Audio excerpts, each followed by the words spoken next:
A Bíblia diz que Deus encheu Bezalel do seu espírito, dando a ele sabedoria, entendimento, conhecimento e habilidade para toda obra artesanal. Êxodo capítulo 35. Mas existe algo que quase nunca paramos para pensar. Um homem sozinho não levantaria o tabernáculo. O deserto exigia unidade. Por isso, Deus escolheu também Aholiabe para trabalhar ao lado dele, e lhes deu algo precioso, a capacidade de ensinar. Homens que antes só conheciam o peso da escravidão no Egito, começaram a aprender a trabalhar madeira, moldar metais e tecer tecidos. As mãos marcadas por correntes agora seguravam ferramentas. Eles deixavam de ser ex-escravos e se tornavam construtores de um santuário para Deus. E o que estava prestes a acontecer mostraria que, mesmo no ambiente mais improvável, Deus forma pessoas para obras que ultrapassam qualquer limite humano. Se você gosta desse tipo de estudo bíblico profundo, já deixa seu like para ajudar o canal a alcançar mais pessoas. Para construir o tabernáculo, Deus ordenou que muitos elementos fossem feitos de ouro puro. A Bíblia não descreve os fornos, mas descreve o resultado: candelabros, utensílios, argolas, lâminas, correntes, tudo de ouro. O ouro só se torna moldável quando aquecido a temperaturas muito altas. E surge a pergunta: como um povo no meio do deserto conseguiu trabalhar metal dessa forma? A resposta começa antes do Sinai. Durante cerca de 400 anos no Egito, os hebreus viveram dentro da maior potência tecnológica da antiguidade. Mesmo como servos, viram de perto técnicas de metalurgia, construção e cerâmica. Nada disso era suficiente sozinho. Mas agora, unidos ao chamado de Deus e à capacitação do Espírito, aquele conhecimento passou a ser usado para algo santo. E entre todas as peças, havia uma que exigia perfeição absoluta: o candelabro de ouro.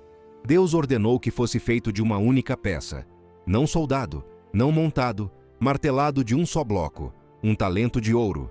Se errasse, precisava derreter tudo e começar de novo. Ali, o ouro era moldado, e o povo também.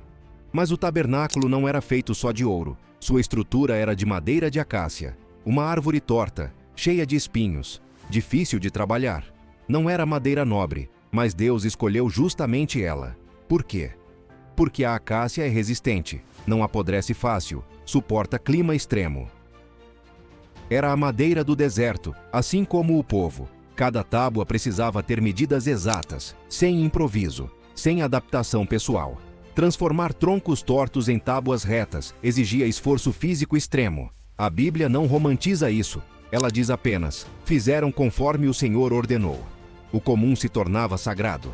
A madeira rude se tornava a estrutura da casa de Deus. O tabernáculo não tinha fundações, não podia ser enterrado no chão, precisava ser desmontado. Então Deus ordenou algo genial. Cada tábua tinha 2 encaixes, e cada encaixe entrava em uma base de prata. Essas bases eram pesadas, funcionavam como sapatas móveis. Nada era pregado no solo, nada era fixado permanentemente. Tudo se sustentava por peso, encaixe, alinhamento, ordem. Depois vinham as barras transversais que uniam tudo. A estrutura virava um corpo único. Séculos antes da engenharia moderna, Deus dava um projeto modular desmontável. Durante 40 anos, montaram e desmontaram sem perder estabilidade. Porque não era invenção humana, era instrução divina. Se esse estudo está fazendo sentido para você, se inscreve no canal para não perder os próximos vídeos dessa série bíblica. Por fora, o tabernáculo parecia simples: peles, coberturas, tenda comum. Mas por dentro, era diferente. Deus pediu tecidos de linho fino, azul, púrpura e carmesim, com querubins entrelaçados. Esses querubins não eram bordados depois. Eles faziam parte do próprio tecido. Isso exigia planejamento, contagem de fios, desenho antecipado, precisão. A Bíblia diz que as mulheres hábeis de coração faziam esse trabalho. No deserto, sem manuais, sem moldes prontos, quem entrava via o céu bordado sobre a cabeça, o sagrado escondido sob o simples. As vestes do sacerdote não eram roupas comuns, eram equipamentos espirituais. Êxodo 28 descreve cada detalhe: o peitoral com 12 pedras, cada uma com o nome de uma tribo, o manto azul com sinos. A Bíblia diz: o som do sino se ouvirá quando ele entrar no santuário, para que não morra. Enquanto havia som, havia vida. Sobre a testa, uma lâmina de ouro. Santidade ao Senhor. Não era decoração, era identidade.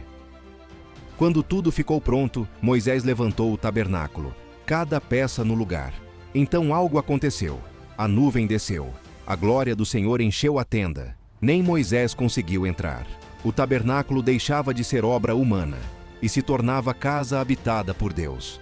Quando a nuvem se movia, o povo marchava. Quando parava, o tabernáculo era montado. Por 40 anos. Mas aquela tenda não era o fim, era sombra de algo maior.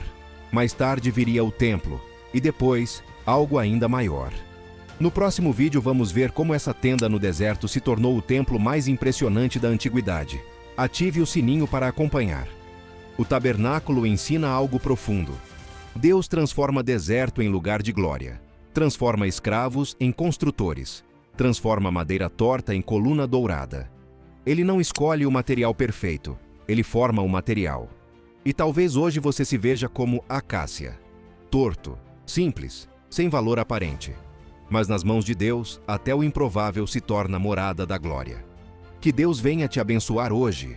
Que Ele te transforme para que você se torne aquilo que Ele planejou para a sua vida. Deus tem um futuro maravilhoso para você, na sua vida espiritual, familiar e profissional. Venha como você está para Jesus, e você verá o agir grandioso dele na sua vida. Mas venha hoje. Entre no seu quarto e declare: Jesus, eu me rendo a Ti.